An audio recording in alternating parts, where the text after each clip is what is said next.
and welcome to Pakistan Today News from our London studio. I'm Chris Taylor. The second round of Pakistan-Afghanistan talks has concluded in Istanbul, marking another step toward regional stability. Both sides reviewed the implementation of the Doha ceasefire agreement and discussed ways to prevent cross-border terrorism.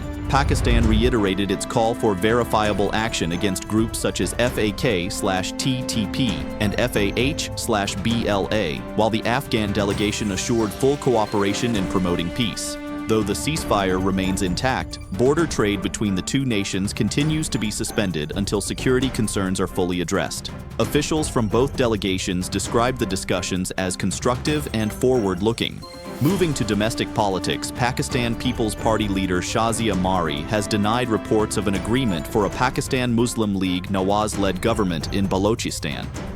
Mari emphasized that the attendance of PPP members in the Provincial Assembly is vital for maintaining quorum, warning that sessions could otherwise be postponed. She clarified that while discussions were held regarding Shehbaz Sharif's potential premiership, the issue of a PMLN government in Balochistan was not on the table. Mari added that President Asif Ali Zardari has reaffirmed his commitment to honoring any previous agreements. For more on the situation in Balochistan, we're joined now by our correspondent Walter Cooper in Quetta. Chris, the political landscape here remains tense but measured. Shazia Mari's statement has effectively calmed speculation of a power-sharing deal between PPP and PMLN. Party officials are focusing on ensuring assembly attendance to avoid procedural delays. Meanwhile, the provincial government continues to face challenges related to governance and coalition stability. Local analysts suggest that clarity from national leadership may soon bring greater political direction in the province. Thank you, Walter. In other news, Pakistan has strongly condemned Indian media outlets including NDTV and Republic News India for what it calls deliberate misinformation aimed at creating regional instability. The Ministry of Information and Broadcasting clarified that reports of militants ambushing Pakistani soldiers in Kurram were entirely false. The actual military operation occurred in Orakzai, resulting in 11 soldiers martyred and 19 militants neutralized. Islamabad has accused Indian media of operating as a propaganda factory under Prime Minister Modi's government, urging the international community to hold these outlets accountable for their destabilizing narratives. Turning now to the judiciary, Pakistan's Supreme Court has achieved a historic reduction in pending cases. The number has dropped from over 60,000 in early 2024 to just above 56,000 by October 2025.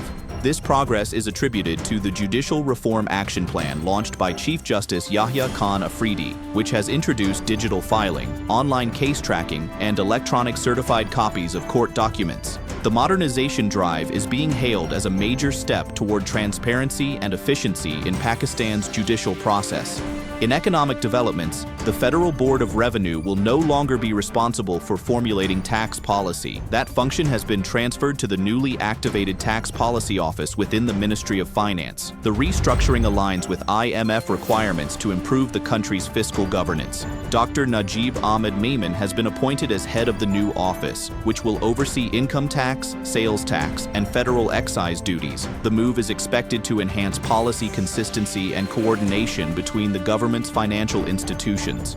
Overseas, in the United States, President Donald Trump has announced that an anonymous private donor has contributed $130 million to help pay military personnel during the ongoing government shutdown. The donation, which equates to roughly $100 per service member, will benefit over 1.3 million active duty troops. Trump described the donor as a patriot and a personal friend.